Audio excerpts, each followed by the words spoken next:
Hey everybody, what's going on? Rob Cesternino back here with another Survivor 44 postseason interview. And here we are back with somebody who I'm sure you're thrilled to hear from. He is the moment, my pillow guy. It's Carson Garrett. Carson, how are you? Rob, I am so excited to be talking to you. I am a huge fan of RHAP. Listened to so much Survivor Academy before I went on the show. I Does it literally help? had an MP.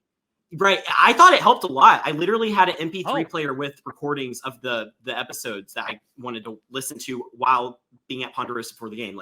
I'm so excited to be talking to you. Oh my gosh. Okay, well, I'm thrilled to be talking to you too, Carson. And so really excited that we got the chance to do this. And so would love to hear all about your experience. But this last month, I'm sure, this whole experience has to have been such a whirlwind for you. Yeah. Oh my gosh. I mean, I just thought about the other day, like how much has happened in the last year, and I'm still in awe. Like, there's been so much going on. I've have all these new friends, and I'm even my job has changed. Like, oh my gosh, it's been so insane how much has gone through. So yeah, I'm still shocked. I know that we're here to talk about your Survivor experience, and we don't have all the time in the world. But what was your life like pre-Survivor? Yeah, I feel like, I mean, that's like a completely different person. I mean, I was so studious. I never took any breaks. Like, pretty much every single day, 7 days a week, I was working on school projects, research. And so to then devote so much time to Survivor and prepping for it, and it was life-changing, like, in so many different ways, and I really had to adapt. I mean, I was not used to spending so much time thinking about something else other than school and work and even my career. And so to make that huge transition has been it was really tough, and it still kind of is, to get back to find that happy medium in that sense. Okay, so much has been documented about your prep for Survivor and what you did before you went out there. How did you decide? Because I knew you did so much, but how did you prioritize what you were going to work on before you went out there? Yeah, I mean, I remember when I got into the casting process, my cousin told me, he said, Carson, you're not even kind of close to getting on the show yet. This is just when I applied, but like, you should go ahead and start preparing. And at first I was like, eh. And so, but when I got the call, it was okay, I need to start getting ready for this, even if I don't get on. And I know the odds were against me, but like, I felt in my heart, I knew that I really knew that I was going to be on it. I don't know why I had that feeling. And I'm usually not someone who puts a lot of confidence in things that have a low probability of happening. But it was really like following my gut in that sense. And I know a lot of people are like, oh, do you lead with your gut or your mind? For me, it's a mixture. And so that was one of the instances where I'm fully, embracing it all. And I went into the January, but like about 4 months before filming, fully ready to prepare for the show. And so I remember I started with a Reddit post of of how to prepare. And I remember PG Law on there writing some stuff. And I started from there. And then I remember seeing something from Cass, read this book called How to Win Friends and Influence People. And I took a personality test that I gave to myself. And I looked at my results, and my worst category was social and like relationship stuff, all the things like having a conversation with someone. And naturally, I was super shy and very introverted, and still am to an extent. But I really was like, I have to get out of my comfort zone. I'm going to be getting out of my comfort zone anyways to do the show. And so I really applied myself. And so I was reading all of these social dynamics books of how to better myself at relationships and just having a conversation with someone. And my biggest takeaway was just how to be a good listener. That was literally the title of one of the books I read. And also in the How to Win Friends and Influence People book, Dale Carnegie talks about, the biggest soft skill people overlook is to listen, is to make people feel heard. And it's a really interesting fact that you can have a full conversation with someone where you're not even speaking, but just listening to them. And the craziest thing is that they're going to feel more connected to you, even if you don't even talk about yourself or even anything. But if you listen to them, they're going to feel more connected to you because you understand them. And so that was something that I really led with in my preparation in that sense. And so I feel like I really changed how I have conversations with people, how I interact with people. And I think that really helped me, especially because I was coming into the show so terrified because I'm with all these people that are just so much more experienced and amazing in a lot of different ways than me and older. And so that was something I really changed about myself. And then also the physical aspect. Yes, I gained 30 pounds. It was terrible. I literally had to go part-time in school because I would be so full all the time. Like I couldn't even like do work. I was like that exhausted and tired. I would go and like have conversations with people that I didn't know and try to like practice that. I know it's so messed up, but I would. Oh my gosh. And I wanted those books when I got to Ponderosa, all those prep books. And so I would write out like all of my notes and stuff in my Ponderosa journal and review them every day. And the craziest thing is that, at Ponderosa, you're sitting before you start the game, you're at your own table. And I had all my books, but I had them in a backpack. So I would take out a blue book, but what you didn't know is I painted all my books blue. So it looks as though I'm reading the same book every day. And obviously, it wouldn't be a good look to be reading the book in front of people. How to Manipulate You. Now, that's not really the title of the book, but I mean, that's what people would get from that. So so it looks as though I'm just reading this blue book, I mean, I had even, because a lot of people are like, can you just have like one jacket and put the jacket on all the books? That's a great idea. I mean, I remember Voce talking about doing like writing out or like turning out the David Voce rules for Survivor. And so I thought about doing that. I just wrote them out, but because he did bad that people saw you reading David Voce rules of Survivor, then they would think that you weren't a threat. Is that the idea? Right. I mean, maybe I should have done that, honestly. I didn't think about that. But no, I had so much fun. I even a lot of people are like, what did you tell people if you didn't tell them that you were studying aerospace engineering? I told them I was a business student.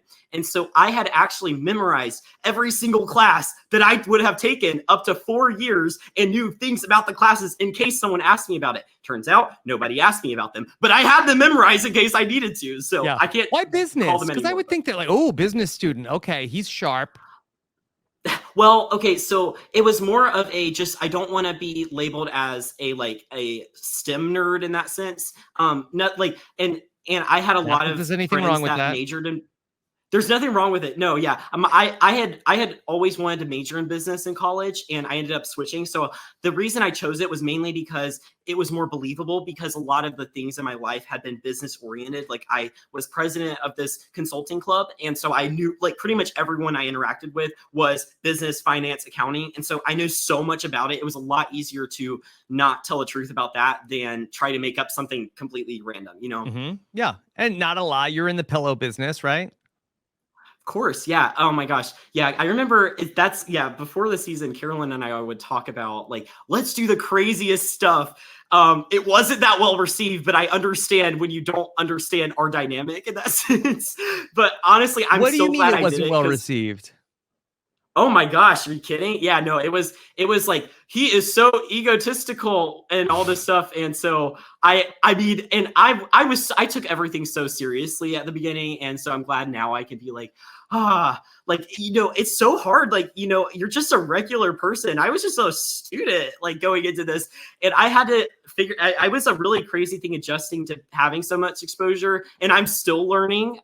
So I'm not perfect at it. I wouldn't say I am, but it was crazy, but I've really enjoyed it and have so much fun with it. And I'm glad that I had fun with it versus just trying to be like, I don't want to, rock the boat in any sense. I rock the boat. Well, I'm really happy that you had such a positive experience because, I've seen so many people come through this Survivor ringer, especially young people. Yeah. And, they come in very excited about it, and then they don't have such a great experience. Or even if the online fan base is fans of them, they can turn on them. And to my knowledge, that has not happened to you. And so I'm very happy for you in that regard. So I'm really thrilled for you that it's been such a positive experience so far. Right. And I don't want to like just say I've been perfect at it. No, there was definitely like difficult days where I was like, oh my gosh, I feel like so bad about myself. But no, yeah, I think I have been really blessed to have such good friends and like people that I can like rely on for support in that sense. And so overall I think it's made me a more resilient person. And you know, I still struggle, you know, so like I don't want to discredit that in any sense either. No one's perfect. I definitely am not. So yeah. Yeah. Okay. So let's talk about, okay, so your game early on, okay, you end up as part of the Tika tribe. Did you feel good in the beginning of the game? Yeah, I think that one thing that wasn't really shown was me and Jam Jam's relationship. And I think it makes sense because a lot of it didn't go anywhere given that I was swapped to a different tribe early on. So it didn't really matter in that beginning storyline. But the reason that I come to the merge and then Jam Jam and I reconnect so quickly like I did with Carolyn was because we on like day 2 had this like really in-depth conversation about like, you know, I remember the craziest thing about Tika, it kind of felt like the Boston Rob, everyone sticks together, no one leaves and goes off on their own. And if anyone did, then we're gonna vote you out. And so that's how it felt. And I remember that So JJ who and I is that finally had. from? I don't know. Maybe me. Maybe I have no idea. It was just kind of like we were all such super fans. We all know you don't want to be that person that goes off on their own at the Yeah. beginning because then we're going to target you. So, anyways, and I was very much so trying to like not look for idols and stuff. And anyways, but yeah, Jam Jam and I had a conversation, and it was just like, okay, we connect. But I had already built a bond with Helen and Sarah, so it did feel like I was connecting with a lot of different people, but I wasn't trying to be like fake about it where I was like, okay, well, who are we voting out next? You know, it's like, let's just be friends. And then if it comes to that point, we can figure it out from there. And so I really did feel like you know, throughout the game and at the beginning that like my relationships with people were very strong in a sense that I was just connecting with people on a friend level. And it wasn't ever necessarily just about, well, are you good for my game until Danny? But Okay, well, we did see a lot of the game through your eyes early on, and the decision that you had to make about do I stick with Helen and Sarah or do I go with Jam Jam and Carolyn? Was that as hard of a decision for you as it appeared on the show? I think, that's a good question. I think it depended on the time you asked me because before I think it would have been a quick, oh, I'm voting out Carolyn. You know, she wasn't really providing a lot of support in the challenges. I hadn't really had a lot of conversations with her, and I was really close with Helen and Sarah. And so it did feel like that I was just not going to work with her. But what ended up happening was when the idol was gone all of a sudden, which that's a whole other thing. It immediately became like, okay, can I trust Helen and Sarah? Because I thought that Helen was lying to me, and I thought that she had an idol. I truly did think that was a complete misread on my part. Was it because she crossed her arms? No, I promise. That was merely an observation that became what looked as though my full analysis. But I read a body language book, and I don't necessarily recommend it because it is all like, well, it's not necessarily a science, it's a pseudoscience. You know, sometimes it can show you a direction in which someone's thinking. But the thing I said this out there, I said, I don't know if she's lying to me about the idol, but I feel like she's being deceptive. And in a sense, we're all being deceptive. And so I picked up on probably something completely different. But my thing was, you know, she was defending the idea that the idol was still in that bag. And to me, it was very evident that it was gone. And so that was the main thing that set me up to believe that she was actually trying to hide that she had an idol. Because even Carolyn was saying to me, oh, no, someone definitely took that from the bag. There's not something in there. And Helen was pretty much the only one trying to defend it. So it became I think she's hiding it. And so that became my initial mistrust of her, when in reality, she was just trying to figure out, you know, whether, you know, maybe it's still out there. And so that was a misread on my part. And I added it to the body language aspect. And then it became okay, so I'm pretty sure. So it was a complete misread on my part. And to me, looked like she was being deceptive in that way, but it was just, we're all being deceptive. That's the thing. And so I don't recommend it to people who are preparing for the show. Yeah, that's a really good note for future Survivor players. Carson, you were part of this legendary trio that started together at Tika. Were there any moments that you remember that we might not have seen on the show that really stand out to you as some of the fun times that early on that really bonded this group? Oh my gosh. I mean, when Jam Jam woke up snoring and Carolyn wakes up and so upset at him, that was probably one of my favorite moments from Tika. But we would just have fun, like going around, like we went out on the boat and just the dynamics of like I remember one time, so before we went out to look for the idol, Jam Jam and Carolyn were like, we want to look, we want to look, we want to look. And then I'm like, I don't want to look. I don't want to give someone else the opportunity to go out and look. I kind of like this, like keep together sort of thing. But it was just interesting seeing how people interacted. And I think specifically like, it did feel like I was dealing with a dysfunctional aunt and uncle or mom and dad that are like kind of in a divorce or trying to get a divorce. And I'm like trying to pull them back together. So it was, in that sense, it was really fun because they would fight, but they still loved each other in a sense. And that in and of itself is something you rarely get to see on Survivor, where people come in so cutthroat, like and strategic. And so I really enjoyed just watching them fight and then trying to like, and then I guess watching it back, it's easier to say that, but like, you know, out there, it was very stressful. Like I can't let them like fight all the time and actually separate. Yeah, well, I thought that you were very skilled and maybe don't get enough credit for being really, I think, the glue that kind of held this three together. I definitely think, especially at the merge, and I'm skipping ahead and we can backtrack, but yes, I think that like at the beginning of the merge, what happened was Carolyn and Jam Jam were so upset at each other. Carolyn didn't tell Jam Jam about her plan to take out Sarah. They were fighting before the potential to vote out Josh. And so they were a dysfunctional mess. And I remember each one of them had individual relationships before we got together at the merge. And they were like, I can't trust Carolyn or I can't trust Jam Jam anymore. And we came in and I left when we were all, you know, cohesive in a unit. And so then it became I think we need to reconnect. I think, you know, we need to like have those conversations again. You know, we are on our own out here. There's 5 Soka, 4 Ratu, and then 3 of us. And so then finally I brought them both together at night and we had that conversation. And that's when we realized what potential we had and the opportunity with the numbers and how we weren't even looked at as a threat because of their personalities and, you know, that were weaker looking. And so when numbers and just strength. So I think it was really fun to kind of be in some sort of a glue between the two of them. And I think that is what makes our group so fun is that, you know, you have one without the other and it might be a whole different outcome. One of the things that we didn't get to see so much of from your game in the show was when you swapped to Ratu. We saw basically you go there, you have a conversation with Matthew, we see you have a conversation with Kane, and then that's about it. And you tell them before you go to the merge, hey, I have an idol. Basically, it's a couple of conversations, but you were there for a while, right? Right. Oh my gosh. I'm so excited you asked me about this because this is something that was not highlighted a lot. And so I think it's really interesting because of what went down there.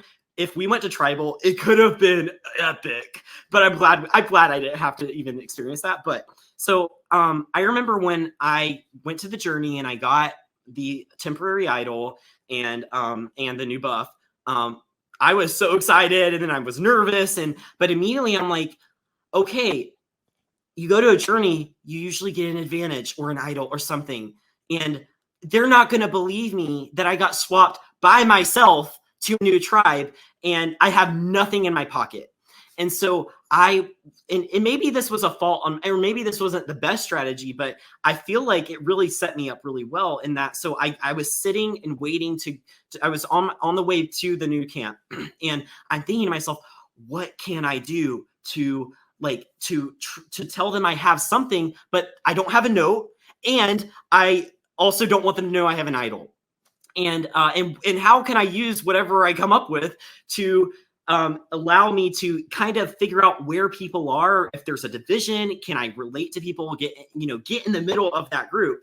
And what I came up with on my way there was I'm going to come up with a new advantage, the shot and the light advantage. It doesn't have a note. but it is something that is granted to a player. Shot And in so the light. How does it work? a shot in the light. It's fun. It sounds realistic, right? And so it plays on the shot on the dark. And so my thing was, okay, it's the same as the shot in the dark. However, your chances are now from 1 out of 6 to 1 out of 2. So you go up there and you play it, and now you only have to pick between two scrolls. One is either not safe, one is either safe. And so that was the advantage I came up with. I think you should play it before the vote, Carson, because the shot in the dark happens like in the booth. People don't know. Shot in the light should happen in front of everybody. Oh, that's a good idea. I see. Mine was just like play it up in the booth so that there's the chance that you like that. Anyways, so basically, I wanted there to be mystery around it. Why? Because play it in broad daylight. Shot in the light. Right. No one want. Yeah. Oh, the shot like in broad daylight. Oh, yeah. That. See that. In front of everybody. Yeah. I think we should do a Survivor Academy podcast where we just talk about advantages that you can make up, like, and make up names for it. Because if you want to make up, an advantage, it's like hard to think of one out there. Don't tempt me with a good time, Carson. I'll do it anytime. But yeah, and so what it enabled me to do was like, no one wants to put up their game to a 50% chance. So I didn't. And so when I got there, I told everybody publicly, all of them were sitting there, that I had this shot in the light advantage, and if I played it, I had a 50% chance for it to be basically a immunity at that tribal, and it would expire once we all were on one beach. And so immediately I saw it turning in their heads, well, I don't want to put my game up to a 50% chance of being a tribal. So it immediately caused people to want to try and talk to me and get to know me. And that really set me up relationship wise to build relationships with a lot of them. But even when I got there, Rob, it was crazy. And this is what I talked a lot about out there, was just the difference in the dynamic, because Tika was go, go, go, go, collect firewood all day, be up all night. Carolyn's always up at night doing the fire. We never slept. We were exhausted. It took us forever to build a shelter. And we were always like watching each other like hawks. Ratu was like, I feel like taking a nap. I'm gonna lay on the palm tree. I'm gonna go out and swim in the water. It was so chill there, which is surprising given that their first tribal was insane. But it was so chill, like just the dynamics and the personalities. And I remember and even Lauren, when I got there, she whispered to Matthew, oh, he cast a spell referencing like I look like Harry Potter, which made me laugh when they told me. But anyway, so it's just a very different dynamic. It was very chill and slow, and it almost was boring. Like I was actually like bored for a second. So I needed to spice it up. And anyways, and so then the relationship started, and the first conversation I had was with Matthew, and immediately they show me talking to him later about the idol that Jamie has, but immediately he tells me about about how Jamie has an idol, and I believe him. I don't know why I didn't even think about why would he tell me so quickly, and then no one else knew. And also then I realized when I told him, he's like, okay, so Jamie played her shot in the dark, and I'm like, oh my gosh, my advantage idea is messed up, because if she doesn't have a shot in the dark, she can't play it for the shot in the light. But I smoothed it over. I was like, oh, the thing said that they would give us a new one if we didn't have it. But oh my gosh, I was terrified in the moment. Right. I would mess that up. But anyways, me and Matthew, like, we started that relationship. But to be honest, I love Matthew. I did not trust him at all. And it looks as though I'm like, I really could get along with Matthew, and I do to him, but I did not feel very trusting of him at all. I was very scared of him, and I felt you just get a gut feeling about someone. I got a gut feeling about him that I was like, oh my gosh, he's very good at this game. But I believed him wholeheartedly that Jamie had an idol. But the conversation I had after that, which was with Lauren, was when I really started to have like a relationship connection that I was like, okay, we're going to be friends. And Lauren and I had a really deep conversation about just like who we are, and we connected as friends. And I was like, okay, I love her. Like, she's my number one here, like, for sure. And I made that very clear to her. And so that wasn't highlighted at all, and that was crazy to watch back. It's like one of those things you don't see back, that you're like, whoa, wait, that was such a significant part of my journey to get to the end. And so anyway, so we were really good friends, and then I became really good friends with Kane, and then Brandon. So it was and I actually disclosed to Lauren and Kane that I had an actual temporary idol. Why? Because once we got to the merge, it was well, I don't want them to immediately be like, well, Carson's been lying to us all this whole time once the cross tribal information comes out and they figure out that I had a temporary idol. So I prepared them, but I also knew that they were on different sides with Kane and Matthew on one side and then Lauren and Brandon on another. So as long as I kept them from talking to each other about it, they both thought they were the only person who knew about my idol. And so then when I tell everybody later, right before we're merging, that was like, I had told everyone already knew, which was crazy, but they didn't know each other knew. So it was almost like, in a sense, like people on TV watching are like, oh, Carson's just telling people. They all actually knew about it, but they were just hearing about it. They thought that the other people were just hearing about it for the first time. You were playing the middle before you were playing the middle. Right. Yeah. So it did give me a lot of like practice in a sense, because I wanted to figure out, like, I wanted to have options. I didn't want to have to be forced to use my idol. I wanted to have a guarantee and also have a guarantee with numbers going into wherever I was going. So I was always playing the game as, well, what can I do to get me forward? I don't need to focus on the past with my relationship with Carolyn and Jam Jam because I don't have that right now. So it was always, how can I be proactive in the situation I'm in?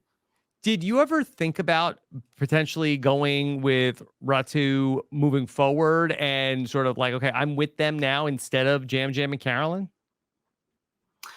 I don't think that was ever my intention. And but I did set it up in a way going through the merge that there were points where I could make that decision to path off. So like Marianne really put it into good words at her final tribal council that I had different options going forward. And that's how I kind of felt I wanted to go about the merge, having different paths that would still lead to me getting to the end. And so obviously I didn't get a final 3, but I got far. So that was always my goal, was I have different paths that I can take, and I'm just going to choose the best one that I think I can take. And so Ratu certainly was on the table at points. I mean, like, I could have, not wanted Brandon out, or I could have not wanted Kane out. So it just felt like there were a lot of different points I could move off with them, even with Lauren and Jamie. So I remember once we got back from the final 8 vote and we voted out Franny, Carolyn was so upset at me and Jam Jam, and Jam Jam was not helping the situation because he was arguing with her like, well, you should have done this, you should have known that, you betrayed me. And that's not what Carolyn wanted to hear. She wanted to be comforted. And so I was having to mend that in a sense. And I remember saying in an interview, I was like, I am trying my best to get Carolyn back with us, but there's a chance she won't. And if that's the case, I can just move forward with Lauren, Jamie, and Jam Jam and, go that route too. So it was all about, depending on whatever circumstances I was put in, having paths forward. Okay, well, around this point in the game, you have a very fateful peanut butter and jelly sandwich. Was that what caused you to get sick? Is that right? Is that, or this on my part? Yeah. Right. No. Okay. And this is something we can talk about later too, because I had a sickness out there that I didn't even know I had. But yes, when I ate the peanut butter jelly, I feel fine. We're running around. We're collecting those keys to go and try the birdcage. Then we go to tribal, just sit and watch. I'm feeling fine. When I get back to camp and I go to sleep, I wake up, and that's when I feel the effects of whatever it was take a toll. And so I was legitimately throwing up all night. It was awful. And I kept asking for Dr. Will, and they were like, no, you're gonna have to wait till the next day. And I legitimately was like, oh my gosh, how am I going to get through it? It was the worst night of my life. And so when I met with Dr. Will, he presumed it was either the stomach bug or food poisoning. I don't know which one it was at this point right now. I don't even know if that was the case at all, or if it was the sickness I had afterwards, which, okay, so I'll go there. I get back from filming in July, and so I have a day, I'm hanging out with my family. I don't tell them anything, but I'm so excited to see them. And they're all Survivor fans too. And so I'm excited to tell them, things I can, just about the experience and stuff like that, and show them my clothes and all that. And so then the next day after I get home, I sleep 20 hours and I feel awful. And so then the next day, sleep another 23 hours. The next day, 21. So the whole week, I'm pretty much wiped out. And at first, we were just thinking oh, you just need to rest. But then I started getting these intense headaches and all this stuff. Turns out I was in the hospital. I got IVs in me, and did a bunch of blood tests, and I had apparently had mono for 8 weeks prior. I don't even know how I got mono. Like, yeah, I never had a girlfriend like before that, Okay. you know? So anyway, so I had mono the entire time I was filming out there, which is crazy because I don't know, like, did it, I don't even know if it affected me because I remember just being exhausted all the time out there. Did that affect me? I have no idea. But yeah, I was pretty much Man, look what you incapacitated for did like, with mono. right. Right, I know. I was pretty much incapacitated for like 2.5 weeks. And it was, I mean, pretty much my entire month of July is just a blur to me. I just remember being asleep pretty much the entire time. And so I'm fine now. My family was really worried about me. I was on lots of medicine, so I'm cool now. But yeah, it's crazy that all of that happened. And I wonder what would have happened if mono had actually taken a toll on me out there, or maybe it didn't, and that was the supposed stomach bug or food poisoning that they presumed it was. I don't know. Maybe the mono helped you. Maybe the mono, like, you would have been like too frenetic, Right. too energetic. And it's like, oh, this guy's so chill. He's just so relaxed.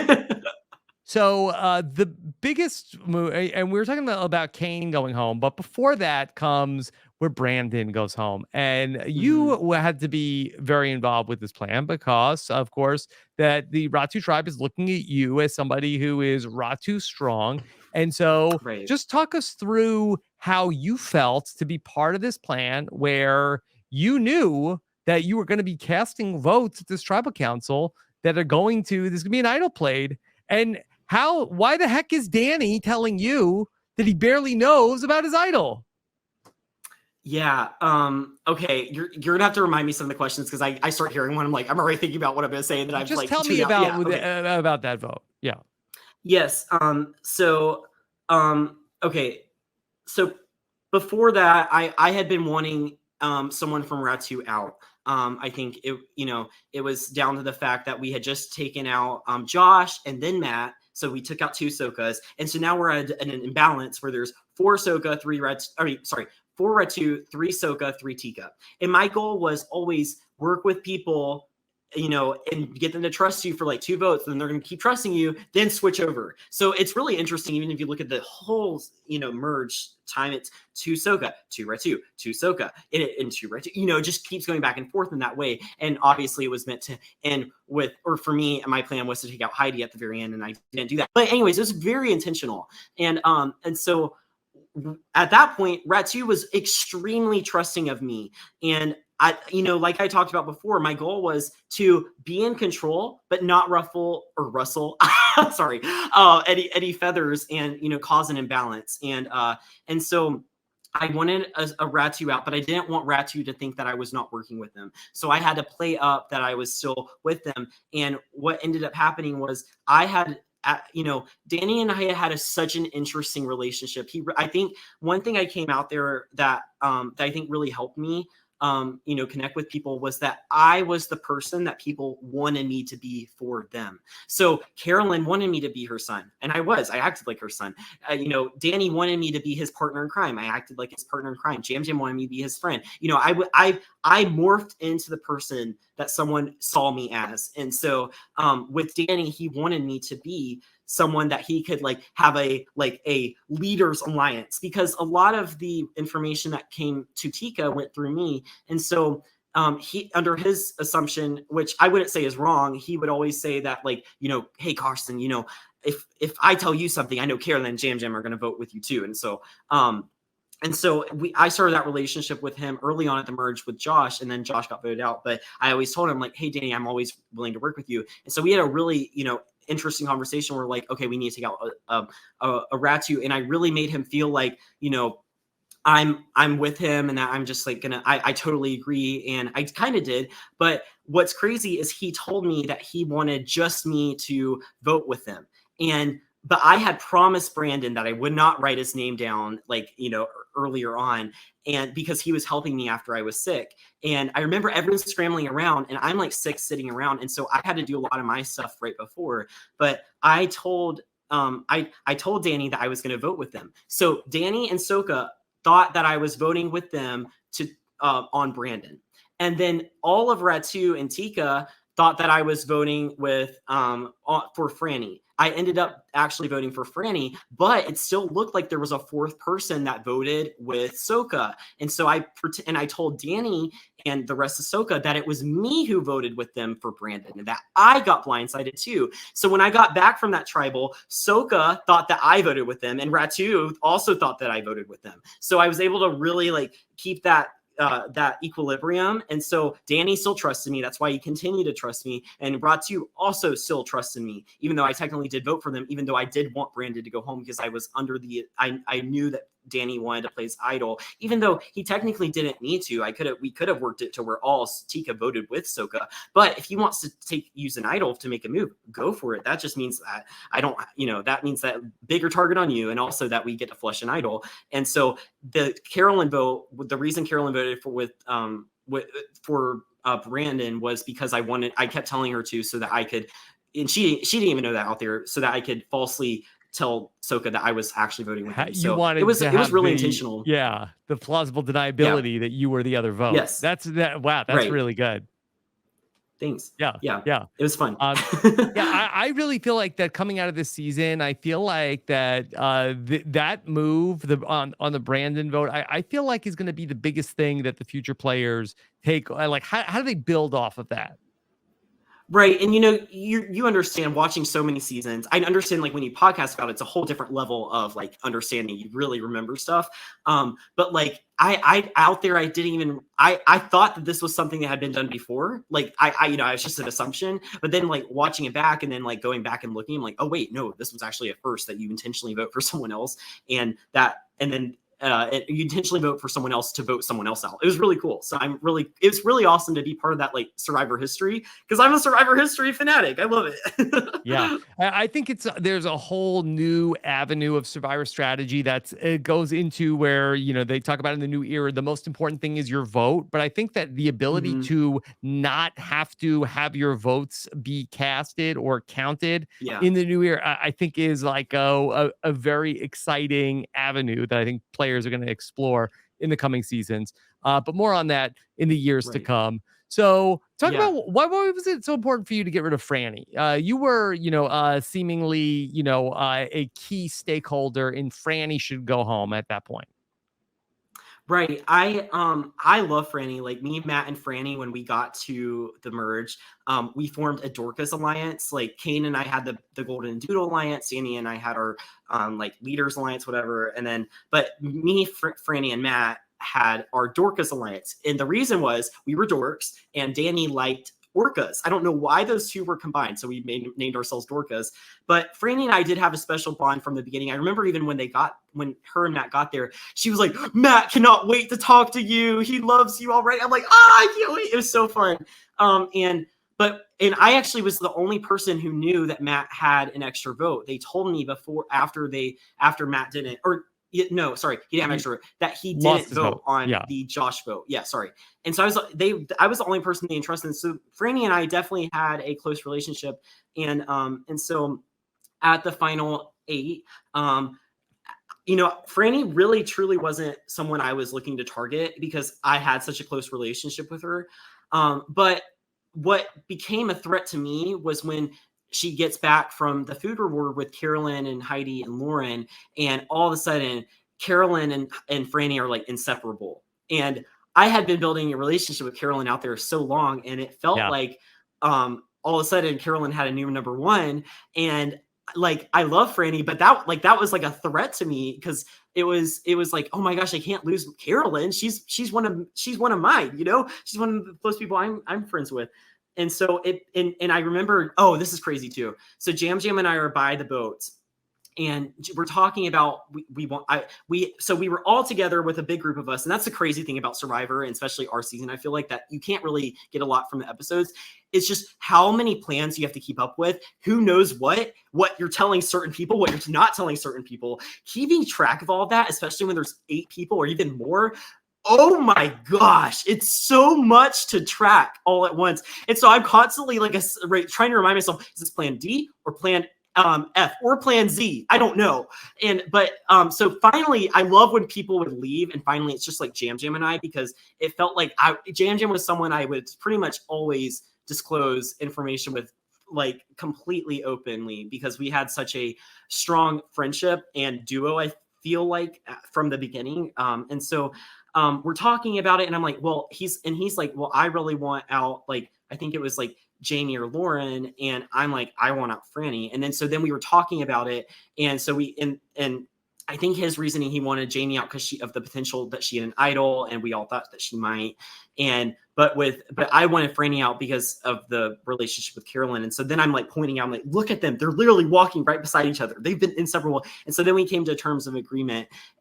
But then the craziest thing that happened at that conversation, and they show us having that conversation, but not the full contents of it, was that I said to him, I was like, here's the order I want people to go out. I want it to be Franny, then Franny, then Danny, then Jamie, then Lauren, then Heidi. And all of those happened in order, just like I had planned from that moment, except for Heidi, because I didn't make High Fire fast enough. But to know that, like, it's crazy to me that, like, that all worked so almost perfectly, that it all the way back in that moment, like literally the exact, like, you know, knockout that I had planned. So kind of crazy that we had that.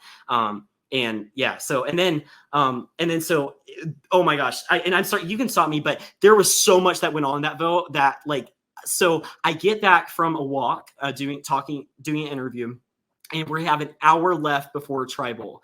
And so the plan was me, Danny, Jam, Lauren, and Jamie are voting for Franny at the moment. Heidi and Carolyn and Franny are all going to vote for Danny, but they think that me and Jam are with them. So they think it's the opposite, 5 against Danny, 3, against Franny. And so, but Danny had told Heidi, and remember, they were a close duo out there.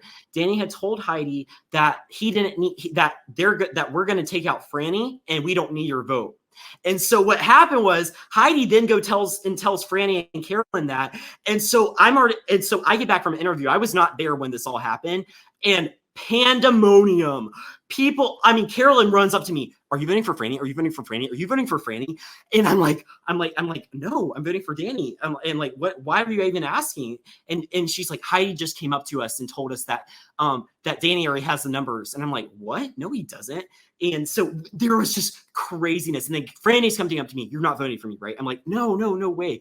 Oh my gosh. It was so scary. And then I finally get Danny one-on-one. And I'm like, what were you thinking? We had the numbers. You just exposed it to Heidi. And then Heidi runs up in the conversation. Then we switch plan. Then I switched the conversation. Yeah, I don't, just so much going on. And so many things to keep track of. But I was so mad at him after that. And then so Heidi thought I was going to vote for Danny with her, which is why she voted for Danny. And so then I go to Carolyn and Franny, and they're like, Heidi's being weird. We're going to vote for Heidi. They're like, Heidi's being weird. We're going to all vote for Heidi. Will you and Jam vote with us? And I'm like, okay, Jam's doing an interview, but yes, we'll do it. And I'm like doing all this at once, and I'm really just trying to take out Franny. And so everyone's coming up to me with like different plans, and I'm starting to manage so many things at once. And so finally, Jam is back, and he's like, and he can sense it. And I'm like, just vote for Franny. Don't ask questions. That's what we're doing. And so he's like, okay. And so that's what we did. And I had one like conversation with Lauren and Jamie. And remember, I'm very close to Lauren. Like, it wasn't like this was out of left field. Lauren and I were really good friends out there. So it was like, okay, we're voting for Franny. It wasn't like I had to reassure them very much. So that was one of the craziest votes ever for me. Yes, thank you for taking us through all that. That is wild. So okay, was there ever a point when either you or Jam thought about, we should tell Carolyn what's going to happen tonight? We should give at least Carolyn a heads up. Yes, and we had both planned to tell her 5 minutes before tribal, but like I just described, all of that happening, we basically didn't have the chance. And but I kind of am glad we did it, because I truly do think, and Carolyn admits that I said, if we had told Carolyn the plan, she would have played her idol on Franny, and that would have changed my entire game. And it would have caused so much mistrust between the two of us. And so that one, and that's and Jam and I had a relationship where we both acted on our own. Like I wanted Jam to vote for Brandon and versus Carolyn, and then he was like, no, I'm not doing that, because he knows, he's like very intentional of how he plays. And so we were independently working as a duo, but we weren't and Carolyn too, but especially that vote. But we also had respect enough for each other that we're not going to tell each other what to do. And Jam took it. We both decided on our own without even conversing with each other, because our conversations were very quick check-ins, that we weren't going to tell her, and it worked out good for us, because had we, I think it would have, the whole entire season would have been different. It would have been totally different and butterfly effect. But if Carolyn plays an idol for Franny there, Heidi goes home. Yeah. I would have even had to face her and fire. Yeah, maybe that was my downfall. Maybe I should have told her. Who knows? Oh my gosh. Okay. But Carolyn also is going to play the idol on you at the next tribal council. Now you would not have gone home had Carolyn not played the idol on you. But of course it changes everything. So could you just talk about, so that Carolyn tells you she's going to play the idol on you. How does that change up what you're doing, if at all? Yeah, and so from a storyline from TV perspective, Carolyn tells me that. Then I go talk to Jamie and Lauren to switch it up. Wasn't the case at all. Carolyn told me that she was going to play on an idol on me 10 minutes before we were leaving for tribal. 10 minutes. I did not have time to go back and go and have conversations with people to switch things up. But I had been, the whole plan the whole day was to get out Danny. And like I said, I had that plan, Franny, Danny, Jamie, Lauren, Heidi. That was my plan. And so I was sticking with it. And so I went to me and Jam and went to Lauren and Jamie, and we were like, okay, we're a type 4. We don't trust Carolyn, because you saw how she was treating us when we got back. She was screaming and yelling at us. We don't get along. That was us playing the Tika 3 has split up. And so they fully, believe that. And so I think their plan was a final 3 with Jam and a final 4 with me. And so I was aware of that, but I wasn't planning to go with them anyways, but I had been, conversing with them all day. Like, we have to take out Danny. He played the idol on Franny and saved her that vote. Like, just hyping him up all day and having those conversations with them that we're a type 4. And I would have individual conversations with Lauren and Jamie off on our own, solidify that and solidify relationships. And I would say, from the merge, the 2 people I was least close to just at the beginning, and even like kind of friend, were Jamie and Heidi. And sometimes I think about, was it bad to take out people that I was closer to? But a lot of people I was closer to, I thought were bigger threats. And so anyways, it was a hard balancing act. But I had to really build a strong relationship with Jamie on that vote. And so I did. Nothing to the extent like hers and Jam's, which it was comparable to like me and Lauren's. But it was that us working together in that way that really helped us, solidify plans with them. But I personally didn't think that they were going to vote for Danny. I thought they were going to vote for me, because I feel like at that point it became kind of evident that a lot of, like, I was kind of behind the scenes on a lot of things, and it was talked about a lot.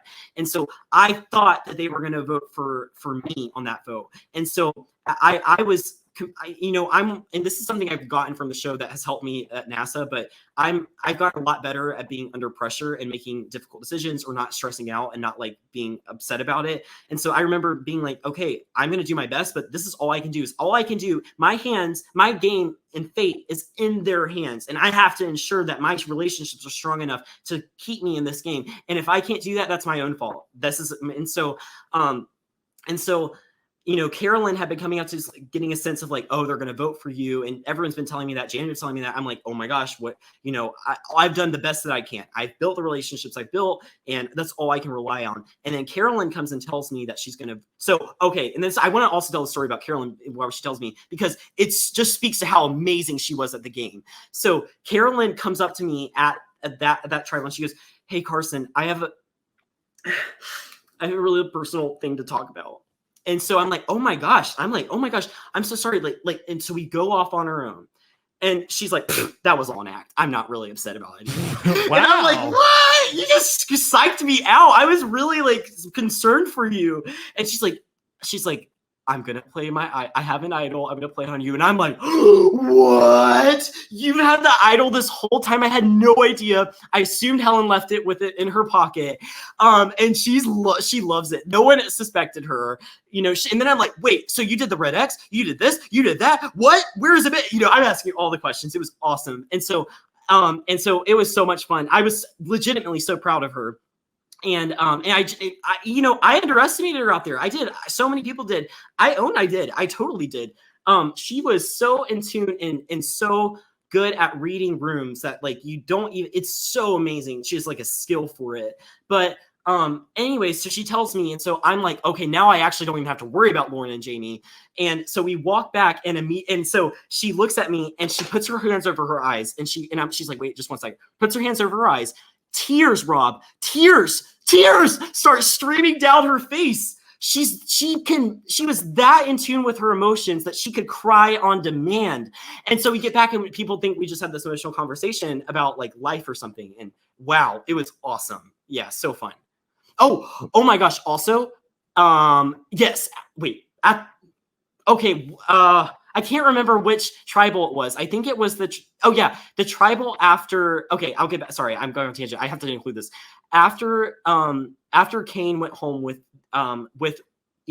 Jamie's fake idol, which we thought was an idol, and we thought that Jamie still had an idol. Danny had told me, he was like, okay, I'm going to try and flush Jamie's idol. That's why I told Jamie, I'm like, oh no, your name is out there.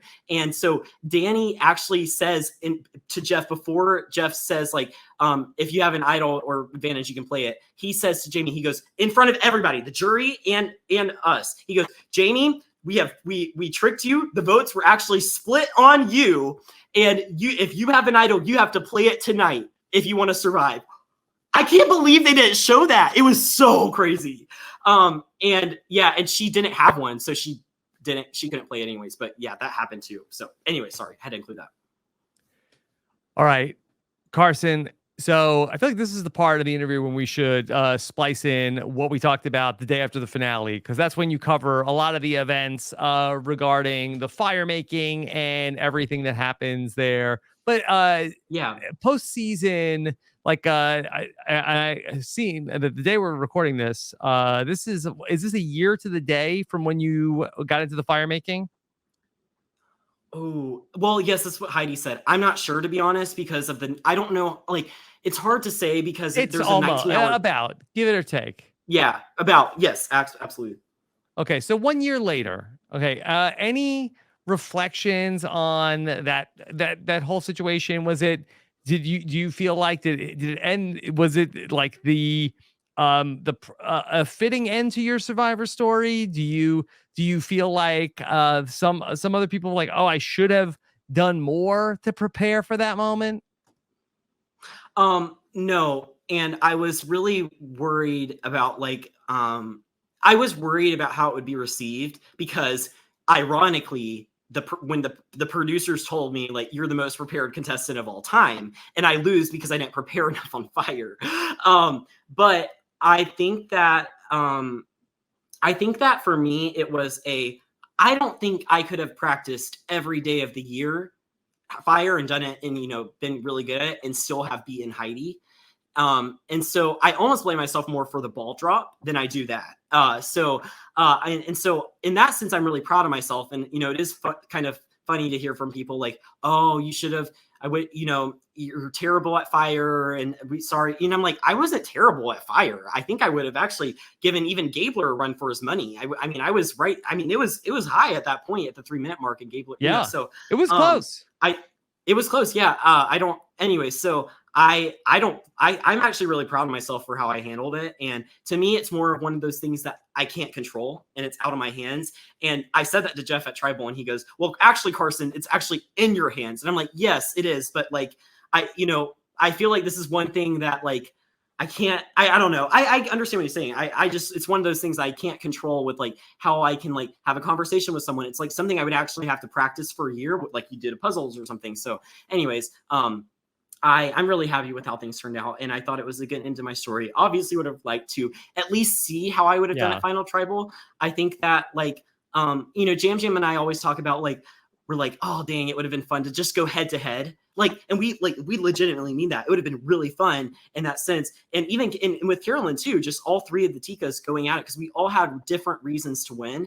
And so I would have loved to see it. I mean, I got to the jury and then they're all like, oh, we would have voted for you. Like, and so that was like, dang it, I could have, but like, you don't know how, final tribal is going to go. I don't know how I would have talked or, so I would have loved to just at least see how I would have done, just to like test myself in that sense. But I'm really proud of myself for how I did. I do think I would have been good at describing my game. But I don't know. It would have been fun though. Yeah. Carson, what do you do after Survivor now? So I am back at NASA Johnson Space Center. I'm back doing my second rotation as a Pathways intern. And so I know a lot of people are like, do you go to NASA University? I don't, I promise. Technically my job title is NASA Engineering Student Trainee. That's literally the title of what I signed on to for the program. Unfortunately, we couldn't fit it all on the line, so you had to take out trainee. So it looks like I attended NASA. Oh my gosh! Oh, I just almost fell off my chair. But anyways, yeah, no, I go to Georgia Tech. I'm studying aerospace engineering. But yeah, I hoping to graduate in the next 2 years and maybe hopefully start full time at Johnson Space Center. Not sure if I want to do mission control or more engineering, but I'm really enjoying the project I'm working on right now. I'm developing a visualization footprint for where the Artemis mission Orion capsule will land on Earth using Google Earth and simulating a video. So I'm having a lot of fun. I honestly really enjoy getting back into the space lore of NASA. So I'm really doing awesome in that sense. And I love Survivor, and I'm also happy I have this to, draw back on. So it's been great. Yeah. Okay. And at the very least, would love to get you talking stars on Mars at some point. Right. I know. I definitely need to come on and talk with y'all. Oh my gosh, this is so fun. All right. Carson, I know we're running out of time. So yeah, I'm sure people can keep up with everything you're doing. You've been such a phenom on social media throughout all of this. Are you doing the cameos also? I am. I have had to I'm not I have my prices really high right now, but only because I can't handle very much. Look. I probably have 30 minutes of free time every day. In fact, I think I just missed one, which I'm about to message someone oh, I can't, I'm so sorry. But yeah, I've been really busy. So I'm happy to do them. But yes, hopefully I'll be able to lower the prices once I get to being a little bit more stress and less busy. So yeah, this is a fake business student, people. Okay. This is supply and demand. All right. Right. Yeah. No more than I look. Okay. And if anybody is missed the boat during this season, where can people follow you, Carson? I think my Instagram is carson.garrett and Twitter is Carson Garrett _. So those are probably two best places to find me. I'll casually write a Reddit post every once in a while, but yeah, I hope to keep y'all updated on my NASA adventures. They just, so it's actually interesting. They just locked 4 people in a lab that looks like Mars, and they have a EVA procedures they practice and stuff to test the mental health, stuff. Is Marshawn Lynch one of the people? I think so. No. Actually, I don't know the names of the people there. Probably not. Yeah. Probably not. Yeah. But I actually got to go and run some EVA procedures before they actually went in and locked them in there. So I've had so much fun there. Yeah. I have it's a really cool facility. So there's lots of fun things going on in the Space Center and lots of space exploration going forward. So can't tell by my background, I love some stars and on Mars. Yes. So maybe I'll have to come in. Did you see the news recently that somebody that you've been compared to, Tom Holland, actually started watching Survivor? Do you think, is it possible, you think you might hear from him one of these days when he gets to Survivor 44? That would be really cool. I kind of thought at first, I was like, maybe he started watching because they talked about him, they're like, oh, like Helen said, oh, like Tom Holland. Maybe that's what, I want to believe that that's why he started watching. I doubt it is, but anyways, that'd be really cool. If I ever got to talk to him, that'd be incredible. I've had some really fun people I've gotten to talk to from this experience. So it's been really fun. Now I have a mutual that knows Daniel Radcliffe, which is really neat. And I need to ask him to set us up just so I can say hey to him. But yeah, no, it's been really fun. All right. Well, Carson, this has been really fun. Wish we had more time to chat today, but I'm sure we will do more in the future. All the best to you outside of the show. You can catch the rest of our Survivor 44 interviews with Jam and Carolyn and Heidi so far, all up on robisawebsite.com and on our YouTube channel at robisawebsite.com/YouTube. Thank you so much for joining us. Take care, everybody. Have a good one. Bye.